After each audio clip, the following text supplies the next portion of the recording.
Broadcasting live from the Capital OTB studios, this is Racing Across America with Seth Merrow.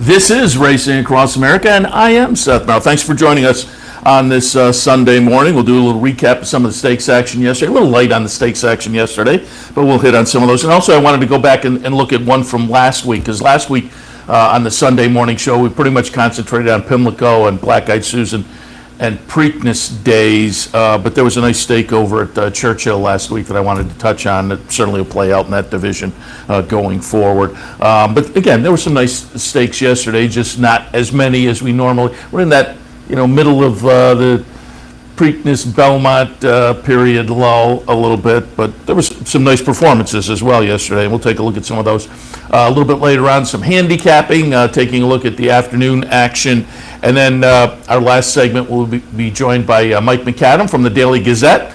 Writes about horse racing for the Gazette, among other sports that Mike covers, but he was down at Pimlico last weekend, so I thought we'd get a little some thoughts on last weekend, but just also now we're 2 races into the Triple Crown. We'll get some of his Triple Crown thoughts, and Mike also wrote a column fairly recently about fans up at Saratoga, so I'll get some of his thoughts there. That's just an evolving kind of situation. I've said, for people who've asked me over the last week and a half or so, I think we'll firm up, I have a feeling, after the Belmont Stakes, because I think with fans being allowed down at Belmont, I think the New York Racing Association is going to get a better idea of what works and what they can make go up at Saratoga, and look at the guidelines and then kind of massage things out a little bit after they get a better idea down at Belmont. I think they've had a chance to look at what Churchill did a couple of weeks back and what Pimlico did last weekend, and then, as I say, they're going to get a much better idea in a couple of weeks down at Belmont. So I think plans will firm up in a couple of weeks, I would think, as far as fans at Saratoga. Let me remind you that today, here at the Clubhouse Racebook, you can take advantage of the Play the Board handicapping contest. Always a lot of fun. You can come down and enjoy all the racing action. If you want to, grab a little lunch as well, but have some fun and maybe win a little extra dough by joining in the Play the Board handicapping contest. Again, that's this afternoon right here at the Clubhouse Racebook, 711 Central Avenue in Albany. All right, let's get to it. And we'll start our stakes action with the Seek again, run yesterday at Belmont. We had Tom Bellhouse on yesterday from West Point Thoroughbreds. They had Decorated Invader in the mix. Decorated Invader was the number 7 horse, and took action. Went off as a second choice at 5-2. That was the morning line. I was a little bit surprised with the morning line. As a buyer's guy, I thought Decorated Invader might have to step it up a little bit. So I was kind of surprised, but the betting public was on board Decorated Invader, as I say, second choice. I liked Flavius, the number 10 horse. That's where the betting public went at 9-5. Get Smokin' was in my mix. Get Smokin', the number 5 horse, at 4-1. But I will say, if you watched the handicappers report yesterday or pulled up the one sheet from the website, Get Smokin' was Brian Addo's best bet of the day on the sheet. And then they mentioned it again yesterday in the handicappers report, and his thinking was, this is the lone speed. I like Get Smokin' in the last 2 starts prior. Won a stake down at Tampa, and then I liked him in the Maker's Mark Mile. So he won the stake at Tampa, and it was a little bit disappointing in the Maker's Mark, but it did look like yesterday he was going to be the lone speed, and that is how it worked out. Brian Netto nailed it. Get Smokin' got out to the front, the number 5 horse, and it looks like maybe he's going to get threatened in the stretch by Flavius, but still plenty left after setting the early fractions, 24, 48 and change, 111 and change. Get Smokin' still has plenty in the tank, holds off Flavius. Chart margin is 3/4 of the length. Flavius is a nose in front of the number 3, Tell Your Daddy, for second, and Delaware runs 4th in there, Decorated Invader 5th. But it was a nice run from the Tom Bush train, Get Smokin', who, speed horses, and when when you have a speed horse like this in the race, the one thing you want to look for is there any other speed, or might this guy do exactly what he did yesterday? And as I said, Brian Otto nailed it. I like Get Smoke, and I just thought Flavius maybe had a touch more class, even with the pace situation. And at kind of top of the stretch, it looked like I might have nailed it, but no, Get Smoking had plenty left there and got it done. And as I say, nice little price for the best bet for Brian, $10.80 there for Get Smoking. And you would have to think we'll see this group, or many from this group, up at Saratoga coming up in a couple of months in this turf division. So look for Get Smoking in the Tom Bush trainee, ridden by Junior Alvarado yesterday. So congratulations to that team. Let's pop over to Churchill. Last night, it was a Downs After Dark card. We were offering thoroughbred racing here last night. Capital OTB bet. So hopefully you watched, bet, enjoyed, cash tickets. And there was a couple of stakes races on the agenda last night down at Churchill. The Winning Colors Grade 3 event, 6 furlongs the trip for the ladies, and the horse that took the action, no surprise, the Belmont trained Frank's Rocket. Looked really good earlier this season, winning the American Beauty down at Oaklawn. And went over to Oaklawn because Frank Fletcher, the owner, is kind of based over there and wanted to see his horse run at Oaklawn. And so they popped over to Oaklawn and won the American Beauty. A little bit disappointing in the follow-up down at Oaklawn, and the Purple Martin as the even money favorite wound up a close-up second. But yesterday in the Winning Colors, Frank's Rocket, the number 2 horse, goes off as the 3-5 favorite, but doesn't get it done as Sconsin, the second choice, just over even money. Sconsin, the number 4, coming late here under Tyler Gaffleone, gets it done pretty easily. The final chart margin is 3 1/4. Rising Seas actually gets by Frank's Rocket for second here. Frank's Rocket, disappointing third at 3-5. We'll see where that one, that's another one that, who knows, maybe we could see Frank's Rocket up at Saratoga. She was up there last year in the 3-year-old Prioress, but there are some opportunities up there for her. We'll see if we get to see her and if there's a rebound coming, because now she's put in a couple of disappointing efforts. Not that Sconsin, Frank's Rocket was 3-5. Sconsin just over even money. Sconsin's a pretty good runner in her own right. Greg Foley trained, as I say. Tyler Gaffleone on board. Last time out in the Derby City Distaff, ran a good second to Gamine. So, and a close-up second to Gamine. Given it was Gamine, she was just a little over a length behind in that race last time. So, again, Sconsin herself is a pretty good stakes performer and got it done yesterday in the Grade 3 Winning Colors.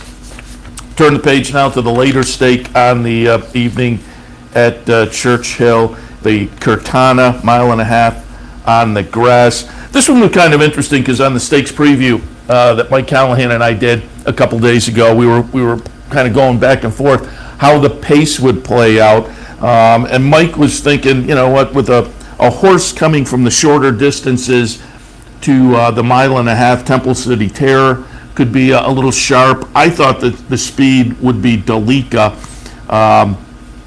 And it was going to be interesting to see how it played out early in the race. Well, Delika clearly the speed. It's at various points in the race. You can see there, Delika 15 lengths ahead, 16 lengths ahead. However, was not able to hold that. We will see as they come around. Delika winds up getting caught late by Temple City Terror. So Temple City Terror wasn't the anticipated speed that Mike thought she might be stretching out from the shorter distances, but she winds up getting it done late with a closing effort. And boy, Delika here just kind of loping along on the front end, 24 and change, 48, 113 change, but could not hold off the oncoming Temple City Terror. Temple City Terror is going to be the number 4 horse, and as you can see there, Delika's the number 10. Tweety Show, the number 6, at 39-1, gets up and will run third. Past the Plate was the actual favorite, the number 5 horse, and that one runs fourth at 2-1. Delika went off at 3-1. Temple City Terror, the eventual winner, went off at 5-1. Past the Plate was coming in off a decent little closing third in a 1.5-mile stake at Keeneland last time.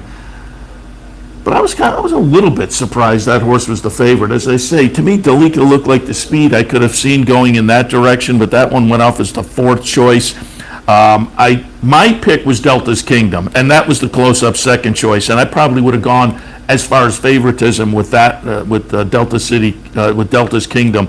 Delta's Kingdom, though, a little bit disappointing, was sitting second in that follow-up pack late, and there you can see Temple City Terror got it done as they came under the wire. Delica runs second, and as they say, Delta's Kingdom, a little bit disappointing for me with the eventual fifth place finish. Again, as the second choice, that one and Past the Plate were both 2-1. They wound up fourth and fifth. Temple City Terror, though, who again, Mike liked the pace scenario, just wasn't in his crystal ball, but they pay you either way. So you wind up with a nice $13 and change on Temple City Terror. And again, Mike was talking a little bit about that one on the stakes preview we did a couple of days ago.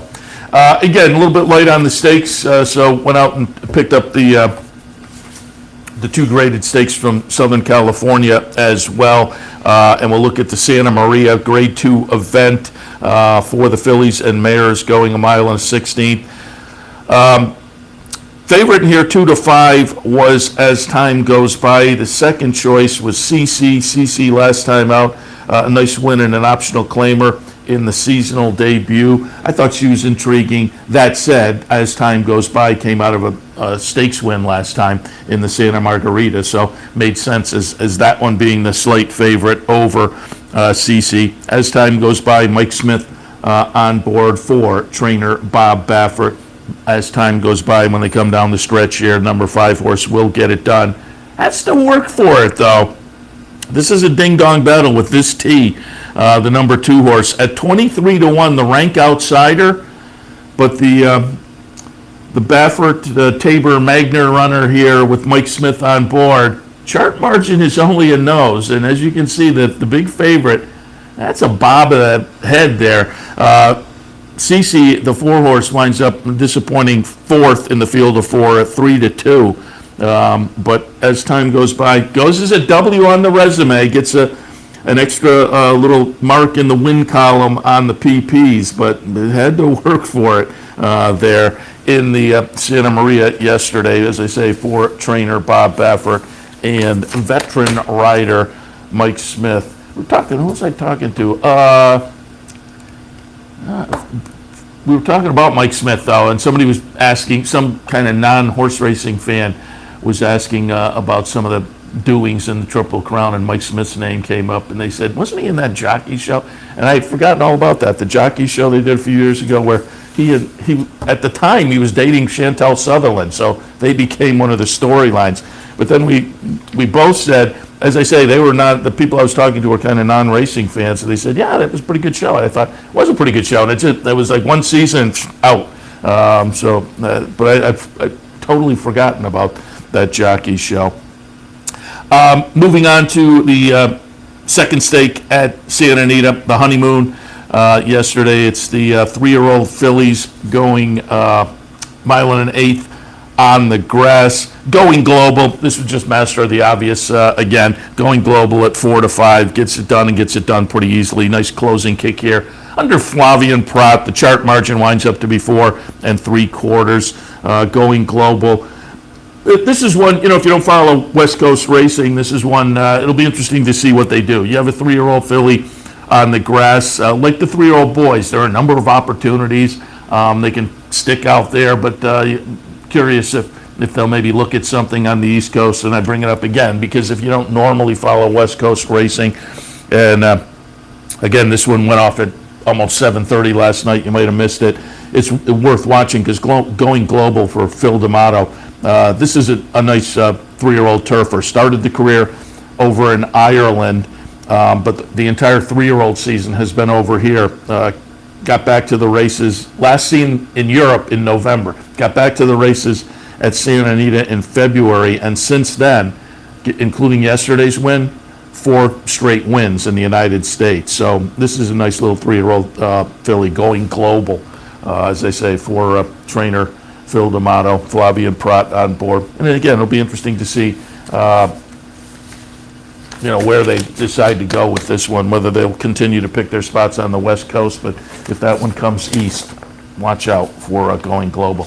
And as I said at the top here, I did want to go back and take a look at one from last week, because on last week's show we really concentrated on the great couple of days at Pimlico, and I didn't want this one to float under the radar from Churchill last Saturday. The Louisville, nice little turf stakes race, grade 3, $150,000. And Arklow went off as the 6-5 choice for Brad Cox. Florentero on board. Last seen winning the Hollywood Turf Cup at Del Mar last November. Nice little runner in the Brad Cox barn. And as I said, again at the top, I wanted to show this one because certainly it'll play out as the year goes along. This is a 7-year-old turfer with a lot of talent, a lot of triple digits in the holster, and we'll see Arklow show up over the summer in some of the turf events. Arklow's going to be the number 10 here. Goes off, as I say, at 6-5, and you can see he gets the lead, and the chart margin winds up to be a length over Red Knight, the number 7. Strong Tide, number 4, runs third in here, but a nice win. You can see, took the lead, and for a minute you thought, maybe somebody will challenge, but then as they got to maybe the 16th pole or so, you felt like, Arklow's in a pretty good spot here. That was career win number 9.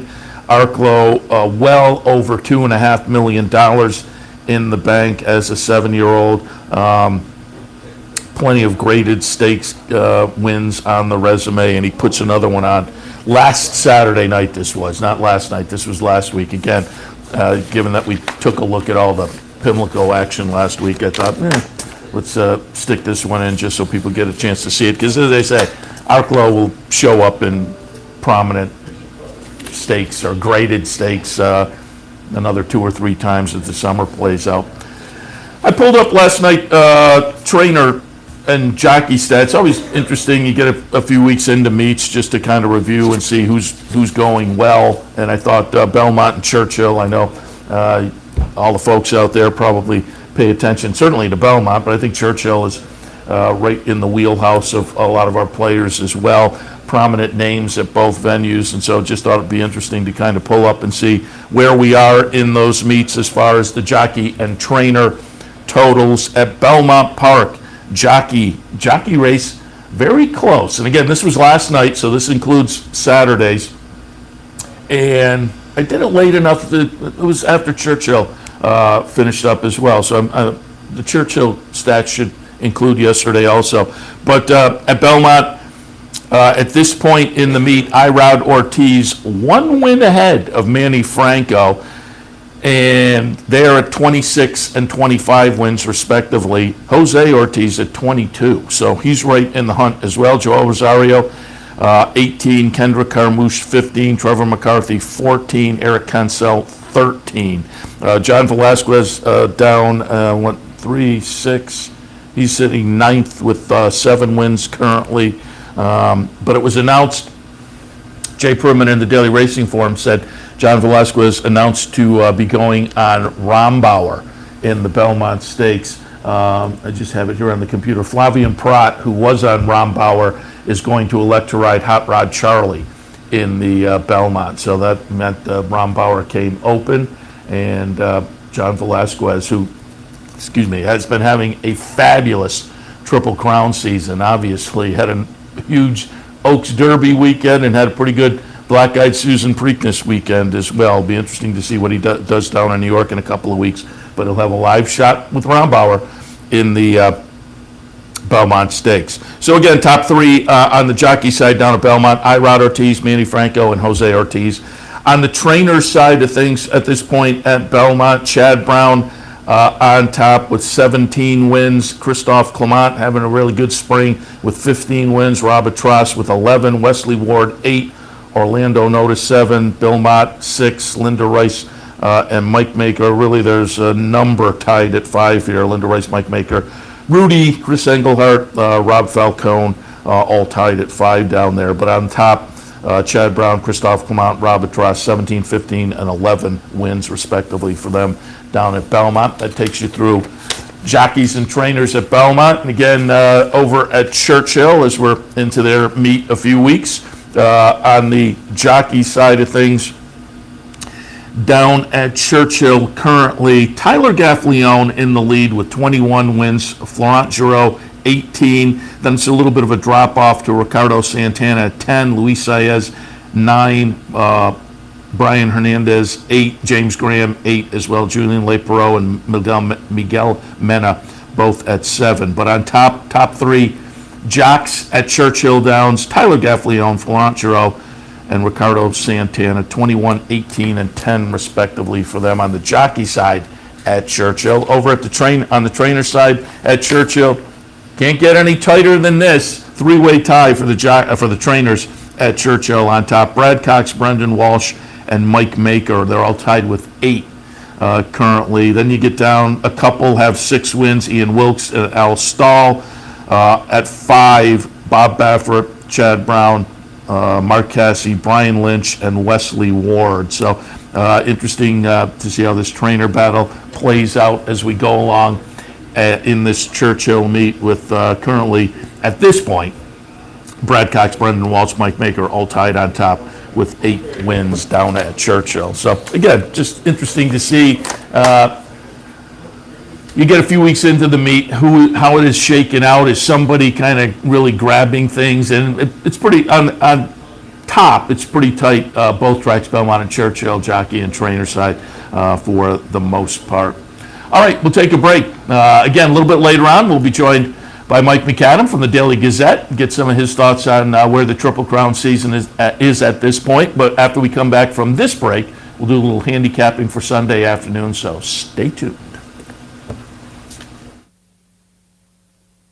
Where's the best place to find your favorite teams, your favorite food, daily drink specials, and wagering on live horse racing? Legends Field Sports Bar, 711 Central Avenue, Albany. Get your game on day or night with 75 flat-screen TVs, tournament-style pool tables, a private banquet room, and live horse racing. So if someone asks you, where's the best sports bar in the Capital Region? Tell them Legends Field Sports Bar, inside the Clubhouse Racebook, 711 Central Avenue, Albany.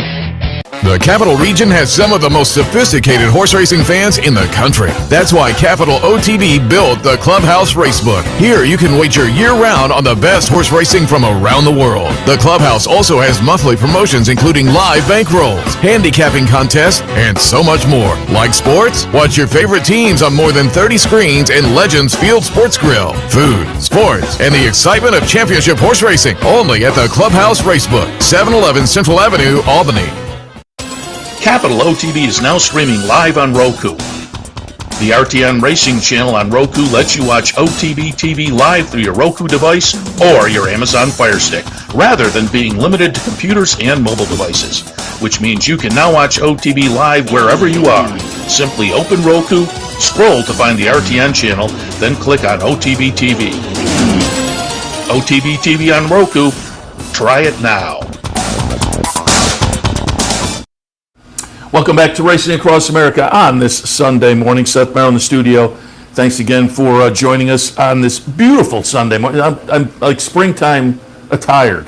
It's really been crazy. And I was noticing as I drove down the Northway today, man, it is green out there. It's that time of year, certainly. And it doesn't last that long. I've noticed that the past few years.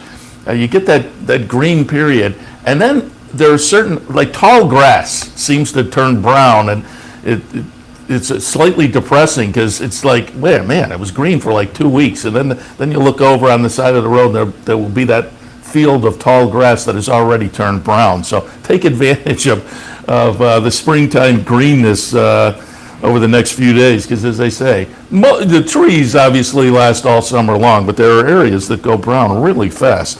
But today, a lot of green out there, and really the last few days, man, it has been beautiful. So hopefully you've been taking advantage of that. And if you have, you're out in the backyard or wherever, hopefully you're pulling us up on your tablet or your phone, capitalotbbet.com. Don't forget that is always an option. If you're planning to play some golf during the summertime, but you want to keep track of the card during the day, put the app on your phone, and you can do that wherever you are.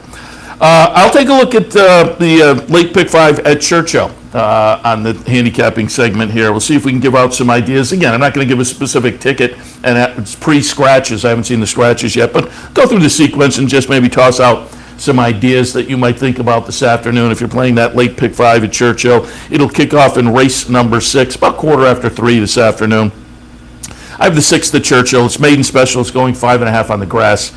3, 2, 7, and 10. The 8 is also playable, but I put Megan's Clara on top. This is a maiden through the first 6 starts of the career, but the last 3 starts have been moving in the right direction via the Beyer number. Adds the blinkers today. I thought this had the look of a horse primed for the breakthrough.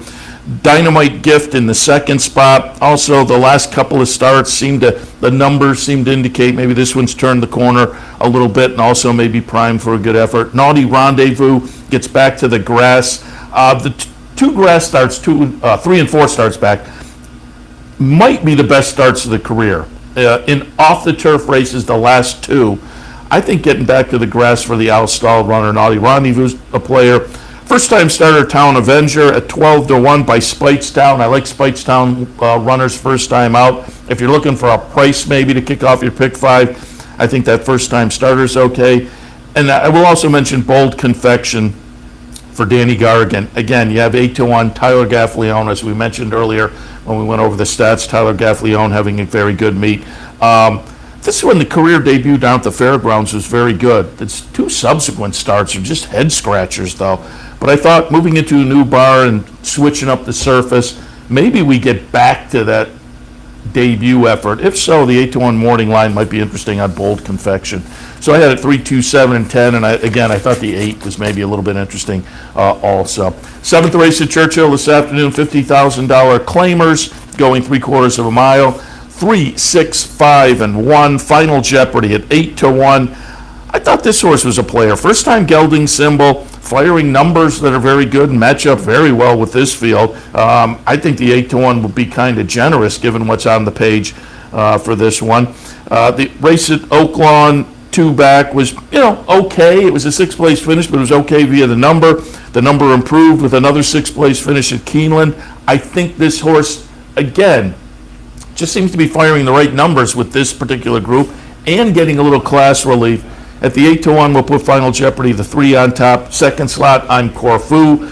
I won't be surprised if this horse takes a lot of action on the Buyers and the past couple of races. This horse deserves to get attention, but comes in from Hawthorne. I wasn't quite sure how the Hawthorne form would class up with this bunch. Have to have it in, but I just put it down in the 2nd slot. Town Champ, last couple of starts were at Oaklawn. I like that factor. Off the claim, comes up to Churchill for Norm McKnight, could be a player. Impressed at 12-1 for Ingrid Mason. I think coming in from Oaklawn is another one that's a little bit interesting at a price. I could also make a case for Senior Jobin coming in from Oaklawn. 2 starts back, 1 down at the fairgrounds. The Oaklawn race, not quite as impressive, but its owner-trainer, Steve Asmussen, so that 7 is interesting. I left the tabulator out. Larry Ravelli trainee coming in from Hawthorne that I also think will take action and is a contender. It's just, I was already 4 deep, and I like the 5th horse as well, but I'll mention the tabulator. I mean, if somebody's looking at it and saying, why doesn't he have the tabulator in his mix? I wouldn't argue you off of that one, but for me, in the 7th at Churchill, 3, 6, 5, and 1. Churchill's 8th race this afternoon is an optional claimer. It's a non-winners of 2 other than. They're going to go 7 furlongs in the 8th at Churchill. I have a 10, 5, 1, and 4. The number 10 is Lady Rocket. A couple of starts down at Oaklawn that were okay for Brad Cox, and then came up to Churchill and on a sloppy track, just missed running 2nd. Had a little trouble in that race. I think this is another one that I think is primed. I think was primed last time. Went off as the lukewarm 5-2 favorite and just missed. But again, it was an off track and had a little traffic trouble. I'm going to look for this one to break through with a little bit more of a uncontested trip in here, and hopefully a fast track as well. She's So Majestic in the 2nd spot. This is a horse that you go down the page and really the last, three of them. Three of the last four were Stakes Company. So I think class-wise is going to match up nicely with this group. Moved from Oaklawn to Will Rogers Downs last time and ran third, but did it in a little stakes race. I think may appreciate the return to Churchill, where this horse has run okay in the past. And in fact, they tried the Derby City Distaff last September. Ran a disappointing 7th in there, but that's a grade 1 event and just indicates they've had some ambitions for this horse. I think it's going to fit okay in this optional claiming contest. Number 1, Ready for Change, 10-1, lightly raced. First 2 starts of the career were very good. They were 2 off the turf races, however. Tried the turf last time, disappointing 8th in there. But I'm going to look for a rebound for this one to what we saw in the first 2. The stretch out to 7 off of those first 2 starts, which were 5.5, may prove interesting, but I think more importantly gets back to the dirt, which seems to be the preferred surface. And we have a 10-1 morning line, so the number 1, Ready for Change, interesting. And then Timely Tradition underneath comes down from New York for Ray Handel, who seems like has a little string down to Churchill. At least he's raced a couple of Churchill over the past week or so, I've noticed, as I've been handicapping on OTB Live. But this one comes down from New York to take a spot in here, and you just have to trust, looking at the condition book, thinking, hey, I have something that might do okay down at Churchill for a $104,000 purse. Why not go down and take your shot? So Timely Tradition in the mix as well. In the 8th at Churchill, 10-5, 1 and 4. 9th race at Churchill, optional claimer, non-winners of 2 other than. In this 9th, I have it 6, 8, 3, and 7. I'll put Hey Dakota on top. It's Mike Mako, Ricardo Santana. Third start off a little bit of a layoff, really in the 21st century, really a little bit of a layoff from January to March, a couple of months plus, but these days. But it is the third start back off of that little bit of a layoff, and the first couple were okay. For last 2 starts kind of has come from the clouds. Earlier races was in it a little more. I'll hope that this afternoon is also in it, because when you come from the clouds, you're always up against it a little bit. I mean, this is a nice full field. You have to work your way through the field. You have to get a little bit of a trip.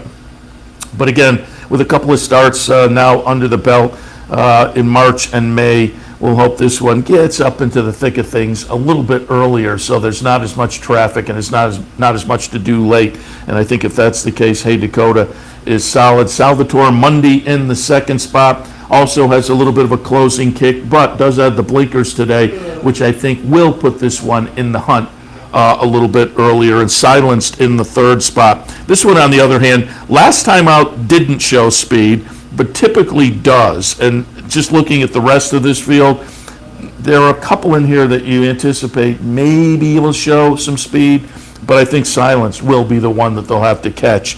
And given the fact that there really isn't anybody else with bona fide speed, Ocean Atlantique showed some speed last time, although it wasn't a fast pace.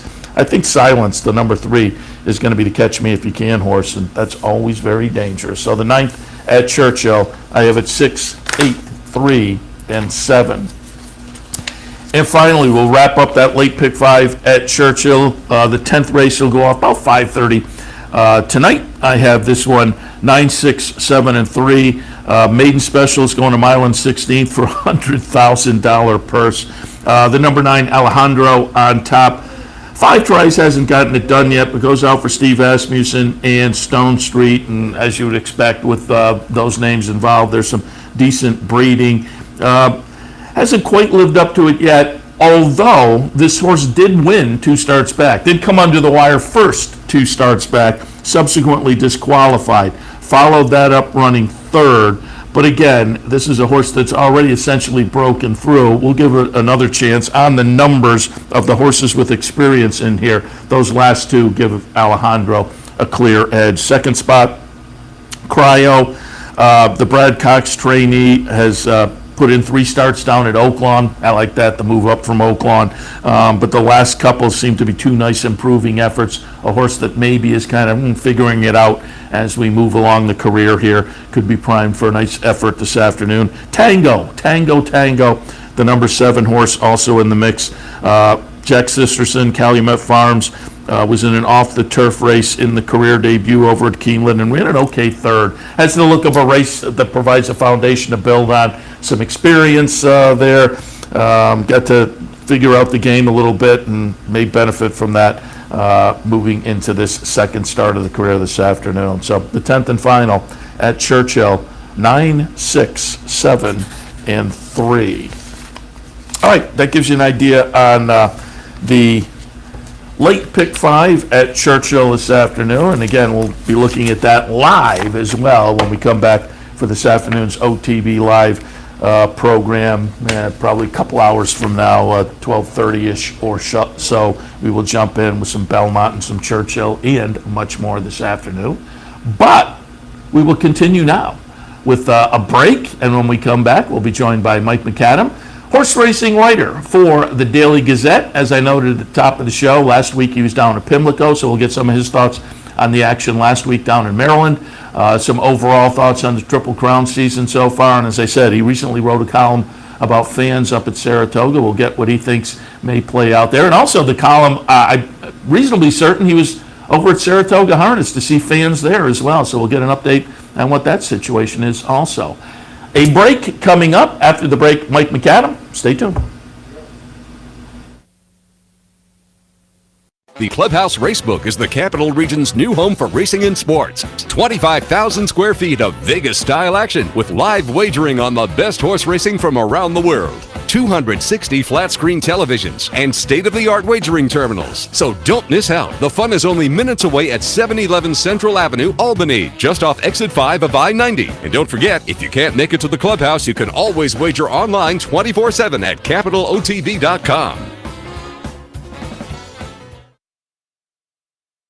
I'm Seth Merrow, and as serious horse players, we know that information is critical when placing a bet. With live streaming of more than 30 tracks, race replays, free past performances, and daily picks from professional handicappers, no one gives you more up-to-the-minute information than Capital OTB. Combine that with the best player awards in New York State, and you have everything a serious horse player needs to be successful. Win more with Capital OTB. Winning starts here. Recently, Capital OTB paid out more than $30,000 to a select group of Capital OTB account holders. 10 lucky patrons shared over $9,000 through our online Pick 5 bankroll, and Capital OTB's Kentucky Derby Syndicate players took home an incredible $20,750 in total earnings. For your chance to be part of future Capital OTB promotions, simply open a new Capital Bets account. Just log on to capitalotb.com and sign up today. Welcome back to Racing Across America on this Sunday morning. Happy to be joined now by our friend Mike Mcadam from the Daily Gazette. Mike, good morning. Morning, Seth. Thanks for having me on today. How's everything going? Very good. Look out your window. How can everything be going? We were having trouble getting out of 50, and I got in the car the other day. It's 90. Skipped right over spring. Same thing happened to me. That's what AC's for. Exactly. And wanted to touch base with you this week because, as I noted, you were down at Pimlico last week. I'd love to get some thoughts there and overall Triple Crown and whatnot. And one of the things I've been asking people who are at either Churchill and or Pimlico over the last few weeks, just the situation with fans back on track and what it was like. And I've been asking people if there are any lessons maybe to be learned from those two events the last couple of weeks with fans on track at Churchill and Pimlico, lessons to be learned by the New York Racing Association, or is Derby weekend and is Pimlico and Preakness weekend just such a different kind of animal that we really can't come away with anything from that? But again, give us a little idea what it was like with fans last week. Yeah, I mean, I think each one of those is a little unique in its own way. The number on Preakness Day was 10,000, was kind of what they capped it at. One thing I did notice was, and you could probably see this on the Derby broadcast as well, is, you get these big crowds and people are kind of get a little loose with the masks, mask requirement. I don't know if they really were observing that much, and I didn't see anybody really enforcing it either. So if you're uncomfortable with that, maybe you don't want to go into these big crowds. Now at Pimlico for Preakness Day, They did open up the infield. I'm not sure what the number was exactly for the infield. The total was 10,000 on the grounds, and they had it kind of portioned off where everybody had their own little square. I don't know if it was ropes or what, but there was some sort of containment there on the infield, which is kind of weird to see in front of that big stage that they have for, whatever bands they bring out and everything. And they also had spacing on the apron. All the seating there was 6 feet apart, vertically and horizontally. But they had a big crowd. Everybody was happy to be there, as you could imagine. And, how much that translates to what they want to do for Belmont Stakes Day or for Saratoga remains to be seen, especially since, everything is still fluid in New York. And I'm sure the New York Racing Association is weighing every option, to see how many people and how it's going to be managed and handled and everything. They've said all along they want to get as many people in at Saratoga as they can. So, they're going to max out on whatever options are available there. Yeah, and I said it at the top of the show. People have asked me the last week and a half or so, and I said, I think Naira maybe was looking over the shoulder at Churchill and looking over the shoulder down at Pimlico and maybe getting some ideas there. But I have a feeling things will firm up as far as Saratoga a couple weeks down the road when they have fans for Belmont and get an idea of what it's like, what they can do with a bigger crowd. So I think a couple weeks down the road, after they get that weekend in their rearview mirror a little bit, I think we'll get a better feel for Saratoga. Yeah, and the other thing is, and I asked Pat Mckenna at Naira, I've been having an ongoing dialogue with those guys to see where they stand, and it's constantly shifting. Every time Governor Cuomo comes out and says something, they have to adjust. I think they had just firmed up their Belmont Festival ticketing situation when he came out with his last one and said that if you have proof of vax sections, you can put as many people in those as you want. The one thing that they won't draw from, like the Derby experience and the Preakness situation, is, as Pat pointed out, the local health guidelines are different from state to state, so it might not necessarily be as translatable as you want it to be. So they're going to look at what they can do and what balance against what they want to do and figure something out. But like you said, after they get cleared through the Belmont, then they'll have a better idea of what they can do with Saratoga. It is interesting to note that they had their ticketing and admission situation all set up for the Belmont Festival, and then they put out a press release a couple of weeks ago saying an additional pool of ticketing is available because, again, what the guidelines are shifting. So if they can open up more sections because of that, every time something changes, then they're going to explore that for sure. Yeah, that's another thing I've said to people over the past couple of weeks. What do you think Saratoga is going to be like? I said, I can tell you today it's going to be different tomorrow, though. It really is completely fluid. And you make a great point about each state has different rules, too. So maybe it is tougher to take something away.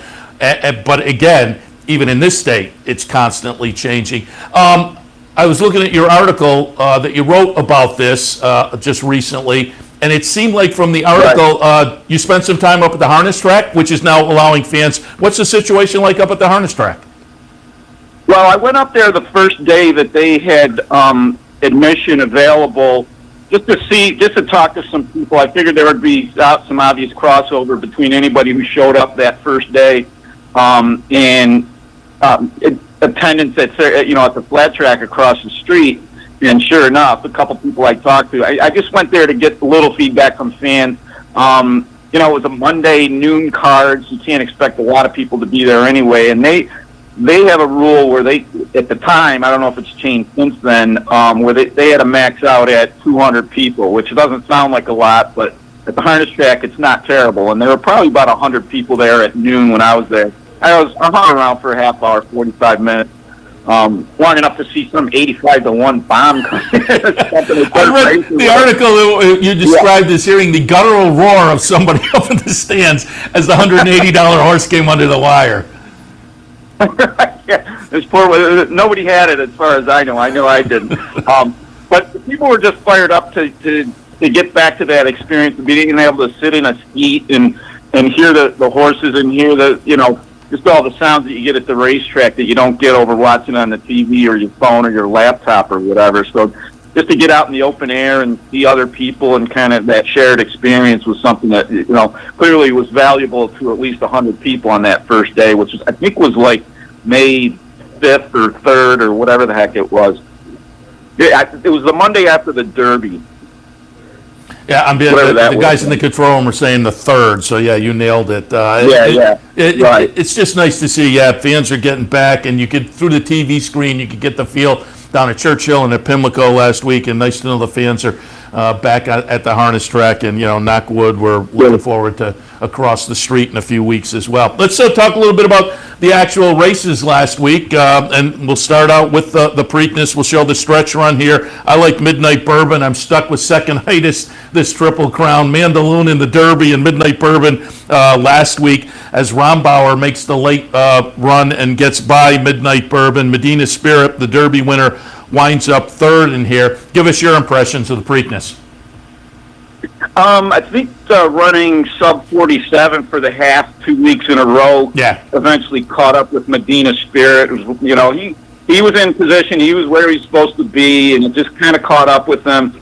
Nice setup for Rombauer. And he was a fresh horse coming in, and he's shown to be pretty good quality. I thought finishing 3rd, behind Essential Quality in the Bluegrass kind of strengthened his resume a little bit. So the division itself seems pretty wide open right now.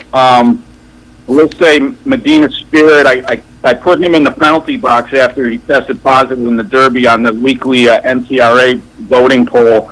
I stuck him back in at number 3 behind Essential Quality and Rombauer last week. So the Preakness itself kind of played out the way you would have thought it would. Medina Spirit was where he was supposed to be, and then I think that 46 and change for the first half, 2 weeks in a row, over the span of 2 weeks, probably caught up with him in the Preakness a little bit.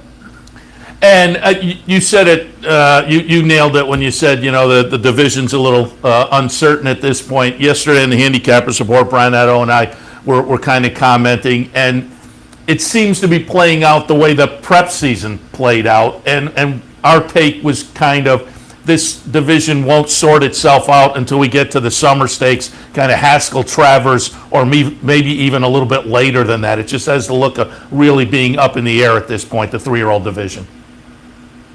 Yeah, and kind of the X factor is Life is Good is still out there, and we don't know exactly when he's going to be back, but they said the fall, whether that means Travers or not, they probably want to get a race in him before they try to tackle that, so maybe he won't make that, but he was a horse all along that I thought had a good shot at winning the Triple Crown this year, and then when he went on the shelf, that kind of opened it up to everybody else, where there's no clear favorite right now out of the rest of them. Maybe Essential Quality based on his championship last year, and he's run pretty well this year too.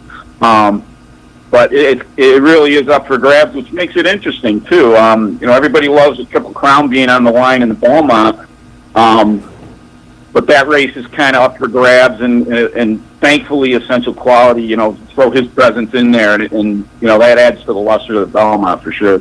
Yeah, unfortunately, the filly's not going to go, but the good news for us is they're pointing Malathat up to the Coaching Club American Oaks in the Alabama, so we'll get to see her up here a couple of times. She would have been fun in the Belmont, however, but I think the Belmont is shaping up to be kind of a fun race. Talk a little bit about some of the undercard stakes, because I was just kind of looking through the charts here, and I've mentioned it now over the past week. Mighty Mischief over Jackson Traveler in the Chick Lang. Another nice 3-year-old sprinter for Steve Asmussen. I saw you tweeted out the stretch run of Mean Mary. I took a little pop against Mean Mary. I had her right underneath, but I took a little bit of a pop against her in that race, and about halfway through I thought, that was a mistake. She certainly looked good. And the New York bred, Some Like It Hot Brown, I thought looked good on the weekend as well. Yeah, Some Like It Hot Brown was pretty good. Mean Mary, when she gets away with 50 and 115, they're not coming back to her. She's not coming back to them. So that was, I liked the horse, but I was a little disappointed in how it was just over so early that you really kind of sucked all the drama out of the finish of that race. One horse on the undercard that I was that I really was impressed with and look forward to seeing is Chubb Wagon in the Run Happy Skip It. I love the name, first of all. I don't know what it means, but it just sounds funny. But, you know, I think somebody tweeted right after that race, hey, bring on Gamine. So I don't know if she's in Gamine's class, but certainly made a big impression that day. So it'll be interesting to see what she does moving forward. Yeah, you're right. That is worth mentioning as well. Let's go back a couple weeks even earlier and talk a little bit about the Derby. What were your impressions of the Derby, Medina Spirit? As I say, I like Mandaloun. I thought I was going to get a nice long shot Derby winner the entire stretch. I thought he was going to go by. The notable part about that weekend, and again, unfortunately, given the situation, some of the air is taken out of the balloon, but the weekend and the win in the Derby, John Velasquez, he's on a real tear here, you know, at the latter portion of his career. It's just, and then he kind of followed up with some nice stakes wins last week at Pimlico, but I thought he was a great story coming out of Derby and Oaks weekend.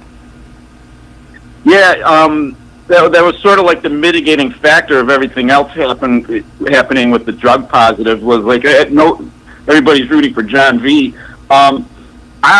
I echo everything you said about Mandaloun. I was on him, and I know our friend Brian Natto has been on that wagon for a long time. I had Hot Rod Charlie and Essential Quality, so the three of the ones that I was kind of keying got beat by the horse who tested positive the next day.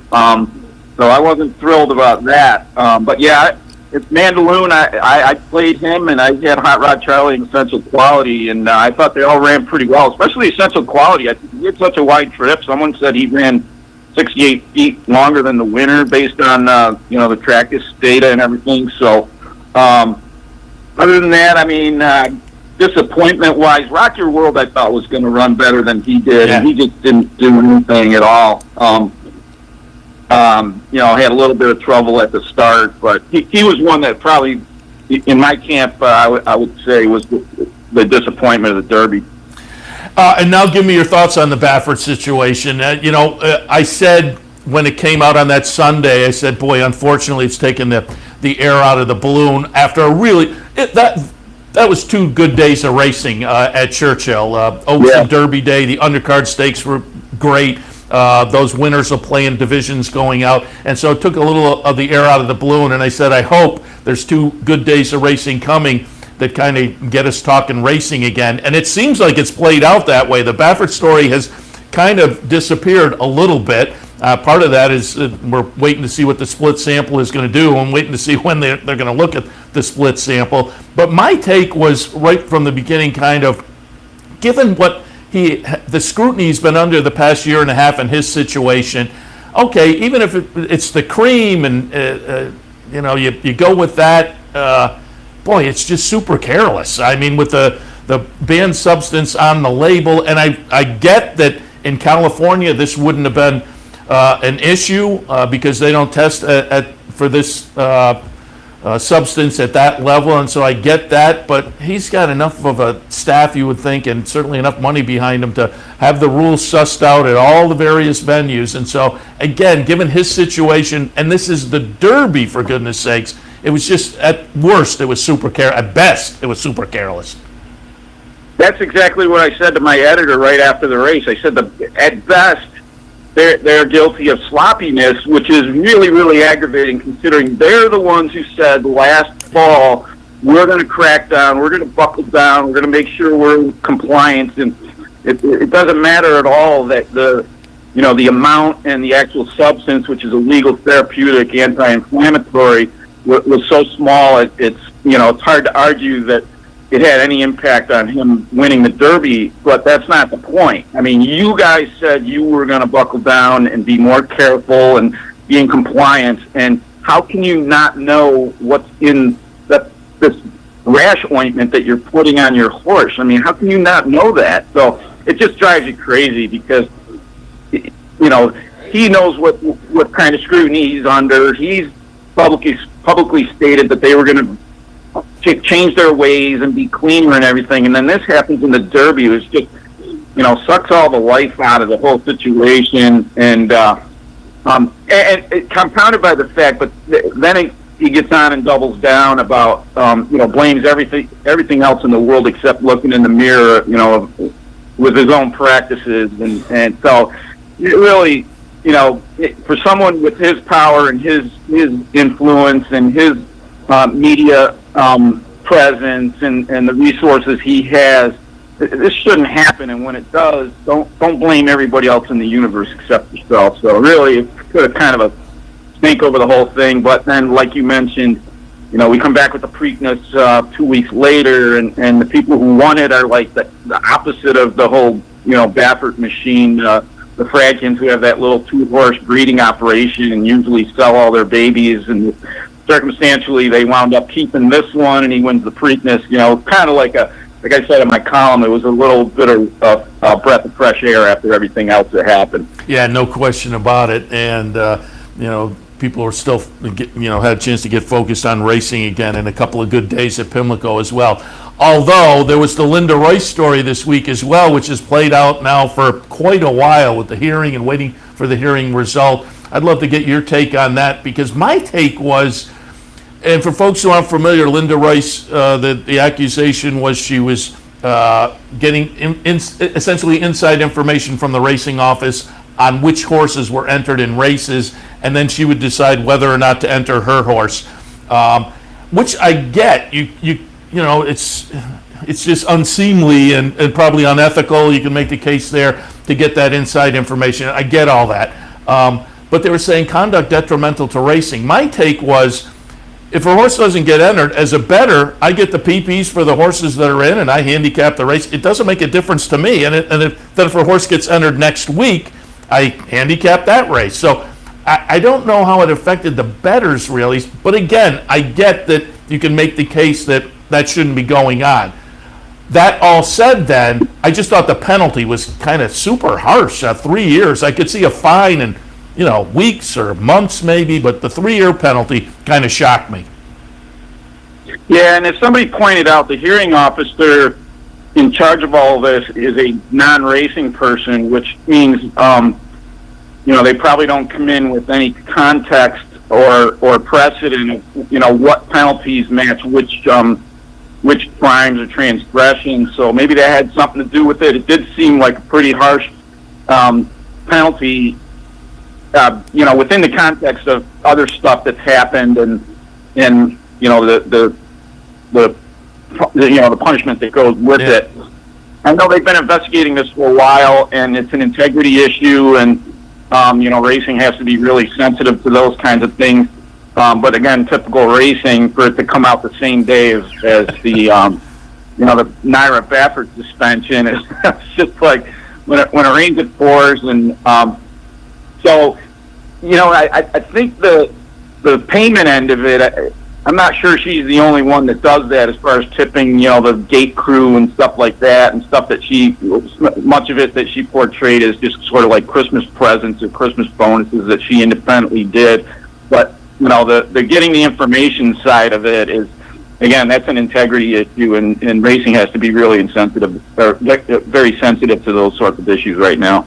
Yeah, and as I say, I kind of get that. It just seemed like the penalty was really stiff, and it's been noted now. Hard. Yeah, it's noted now that she's appealing, so we'll see how that all plays out. Yeah, I never expected this to be for that to be the end of that story. Yeah, no, yeah, absolutely. You could see the appeal coming, no question about it. So again, we'll see how that plays out.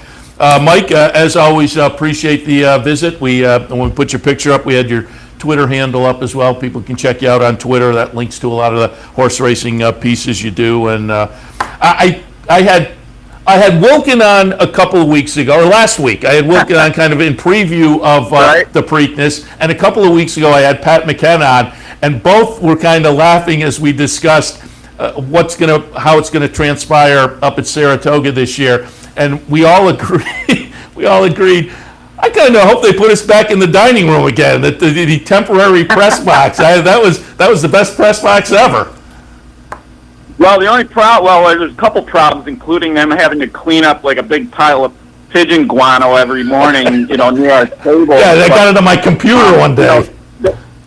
and that hawk that became our best friend until he started flying away with a little baby robin in his clutches was kind of an eye opener. But yeah, it would be awesome if our little group there that was there every day would get our little couple of tables there in the turf terrace again. I don't know if it's going to happen because they could probably pull off social distancing in the press box these days anyway, even without intentionally keeping people separated with the number of people that come up every year. But yeah, we got to get our tables back, man. Oh man, that was great. And for folks who are familiar, we were up in that turf terrace dining room as the auxiliary press box last year, and man, that was the life. You felt like you were right there on top of the. It was nice, open, and you're outside. Yeah, it was really nice. So we'll see. I have a feeling we're going back to the regular press box, but we're back in the trenches. Yeah, we're back in the trenches. I guarantee. Can't complain though. We're at the racetrack every day, so I guess it works out in the end. Mike, always appreciate the visit. Great work again covering racing throughout the year, and looking forward to seeing you up at Saratoga as well. So we'll talk to you again.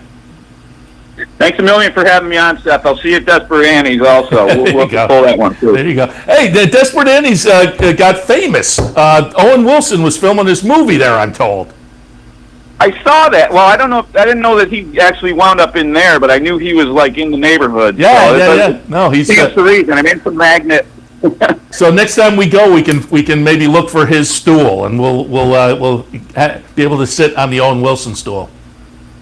Right. Okay. So Ken and Link has Jim Croce, and Desperate Annie's has Owen Wilson. No, not Jim Croce. I always screw that up. American Pie guy. Yeah. There you go. That guy. I'm blanking. I'm blanking now. But Mike, again, thanks for the visit. Appreciate it. All right. Thanks, Seth. Mike Mcadam from the Daily Gazette. All right, that brings us to the end of the show. But I do want to remind you before we wrap it up again, the Play the Board handicapping contest, which is here at the Clubhouse Racebook this afternoon. Come on in, enjoy the racing and Play the Board handicapping contest, which offers you a chance at a little extra dough on this Sunday afternoon. Right here, Clubhouse Racebook, 711 Central Avenue in Albany. Again, I'm going to be back in about an hour and a half or so to kick off OTB Live for Sunday afternoon. We'll look at a little Belmont, a little Churchill, and more. So stay tuned for that. Or take a break, go get a bagel, come back in a little while as the racing will kick off this afternoon. But as always, appreciate your tuning in this morning for Racing Across America. Really appreciate it. And again, we will see you about an hour and a half or so with OTB Live for a Sunday afternoon. You're watching OTB TV, a service of Capital Off Track Betting.